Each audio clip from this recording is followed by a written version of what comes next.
Bab 2 stoikiometri. Bab 2 stoikiometri ini nanti akan kita bagi menjadi 3 bagian. Sekarang kita masuk ke bagian yang pertama. Yang dimaksud dengan stoikiometri adalah perbandingan atom antar unsur-unsur dalam suatu rumus kimia.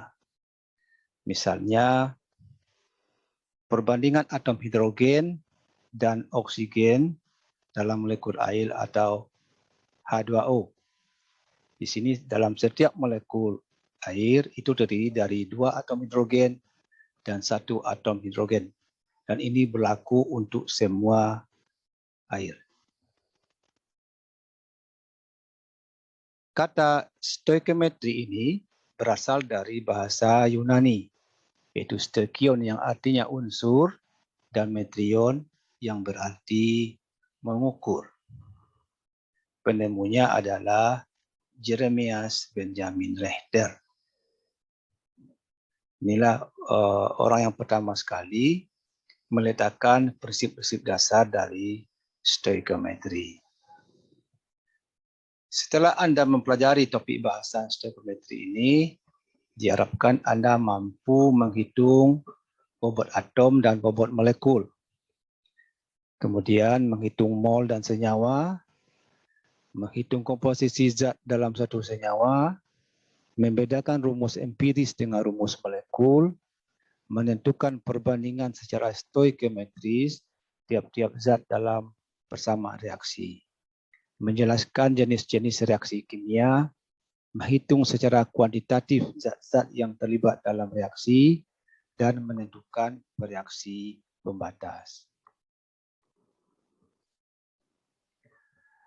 Kita tahu atom sangat kecil, sehingga beratnya juga sangat kecil.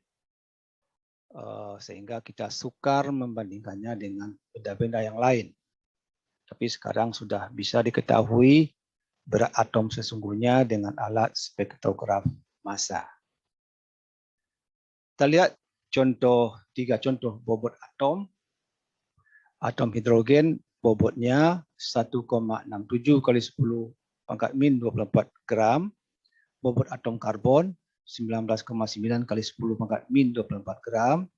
Dan bobot atom oksigen 26,6 kali 10 pangkat min 24 gram. Jadi pangkat min 24 gram itu menyatakan betapa kecilnya atom ini dan betapa ringannya.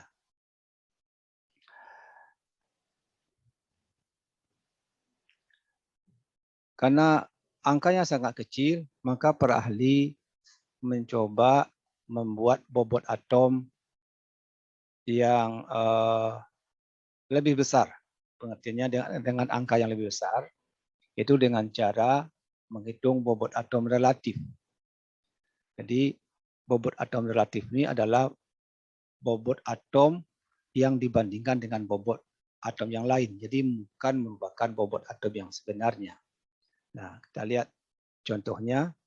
Kita membandingkan atom hidrogen, atom karbon, dan atom oksigen. Masing-masing beratnya. Nah, supaya lebih sederhana, maka bobot atom hidrogen karena ini beratnya paling kecil, kita bagi dengan dirinya, ya. Sehingga bobot atom hidrogen menjadi 1, bobot atom C itu dibagi dengan atom hidrogen, ya, menjadi 12. Sedangkan bobot atom oksigen dibagi juga dengan bobot atom hidrogen atau H menjadi 16. Jadi perbandingan bobotnya adalah 1 berbanding 12 berbanding 16. Nah, tentu satuannya tidak lagi gram, satuannya AMU atau SMA, atau atom massa unit, atau satuan massa atom. Nah, sehingga diperoleh bobot atom yang lebih besar, dengan angka yang lebih besar. Dan pada tahun 1961 itu ditetapkan secara resmi bahwa yang dijadikan sebagai standar untuk menentukan bobot suatu atom adalah atom karbon dengan isotop 12. Ini contohnya untuk menghitung bobot atom oksigen, ya.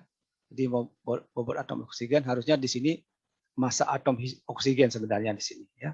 Di massa atom oksigen dibagi massa atom karbon dikali 12 SMA sehingga diperoleh 15,99 SMA. Dibulatkan menjadi 16 SMA. Jadi yang dimaksud dengan massa atom relatif atau AR adalah perbandingan massa satu molekul unsur atau senyawa dibagi satu atom karbon dikali dengan satuan massa atom karbon. Sehingga kita bisa memperoleh bobot-bobot atom yang lain, ya, seperti yang tertera pada tabel periodik unsur-unsur kimia ini.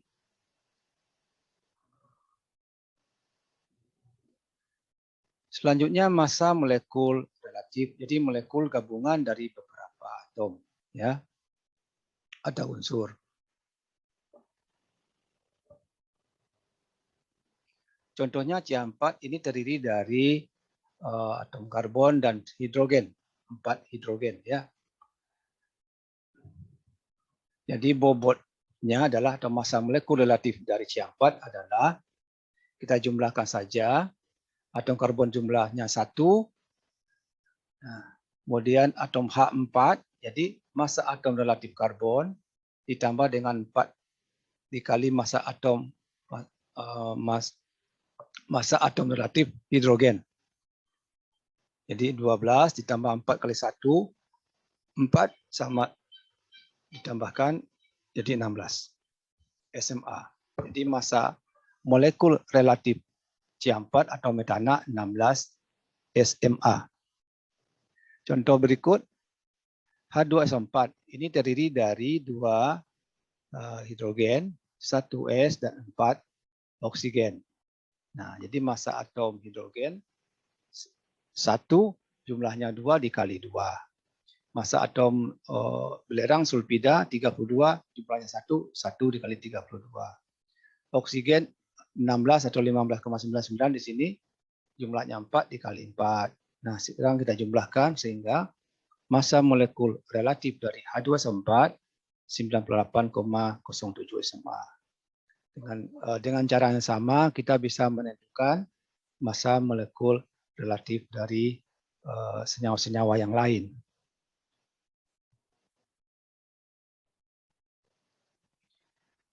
Jadi bobot atom yang sudah kita ketahui tadi itu kan satuannya SMA, itu kan masih menyulitkan untuk kita pergunakan, ya. Maka para ahli mencoba untuk mengkonversikan bobot atom tersebut menjadi satuan mol.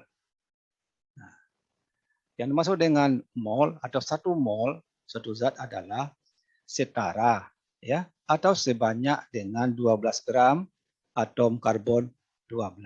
Artinya 12 gram atom karbon, 12 gram atom karbon itu adalah 1 mol.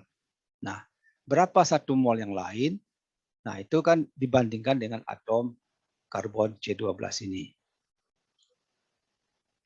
Nah, kalau kita lihat dari pengertian ini adalah massa atom relatif karbon 12 SMA. Nah, 1 mol karbon 12 gram. Itu kan artinya satuan massa atom tadi itu diganti dengan satuan gram. Ya.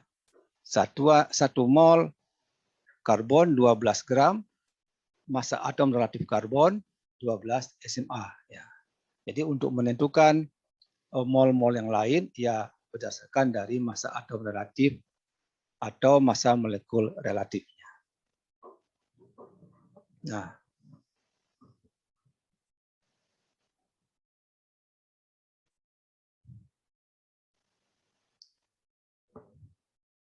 berapa 1 mol hidrogen?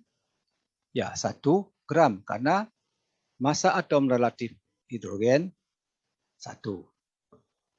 Berapa 1 mol oksigen? 16 gram karena massa atom relatif oksigen 16 SMA. Berapa 1 mol H2SO4? Nah, kita jumlahkan semua massa atom relatifnya seperti yang sudah dijelaskan di slide di depan, ya. Jadi hanya ada 2 dikali 1, kemudian S-nya 1 dikali 32, O-nya 4 dikali 16, kita jumlahkan menjadi 98 gram. Ya. Jadi satunya menjadi gram 98. Sekarang hubungan mol dengan massa zat. Jadi yang penting kita pahami adalah mol itu adalah gram dibagi massa atom relatif ini untuk unsur. Kalau untuk senyawa, mol sama dengan gram dibagi massa molekul relatifnya. Tapi kalau kita nanti ya mau menghitung gram, maka ini dipindah ke ruas kiri sehingga gram sama dengan mol dikali massa atom relatif. Ya. Kemudian untuk senyawa, gram sama dengan atau bobot ya, mol dikali massa molekul relatifnya. Ini contohnya. Ini dalam suatu bejana terdapat udara yang mengandung 0,5 mol gas nitrogen. Berapa gram nitrogen terdapat dalam bejana tersebut? Berarti yang ditanya adalah gram nitrogen. Berarti jawabannya ini, rumusnya ini. Jadi berapa gram berat nitrogen? Molnya diketahui 0,5 mol, MR-nya belum diketahui, maka harus kita hitung. N-nya itu ada 2, massa atom relatifnya 14, berarti 2 dikali 14 sama dengan 28. Berarti 0,5 dikali 28 sama dengan 14 gram. Ya, 14 gram. Contoh yang berikut, berapa mol sukrosa terdapat dalam 34,2 kg sukrosa? Nah, berarti yang ditanya adalah mol. Ini gram per ml. Nah, di soal diketahui dalam satuan kilogram, maka harus kita rubah dulu menjadi gram dengan mengali 1000, dengan dikali dengan 1000 ya. Selanjutnya MR-nya kita hitung dari massa atom relatifnya. Jadi 12 kali 12 ditambah 22 dikali 1 ditambah 11 kali 16 ya. Nah, sehingga diperoleh MR-nya. Kemudian kita masukkan beratnya ya yang sudah kita rubah menjadi gram tadi. Sehingga diperoleh nanti molnya itu berapa. Nah, selanjutnya kita nanti bisa menghitung MR dari soal-soal ini ya. Nah, sebelah kanan ini sudah diketahui massa atom relatifnya. Nah, cukup untuk bagian yang pertama. Nanti kita lanjutkan ke bagian yang kedua.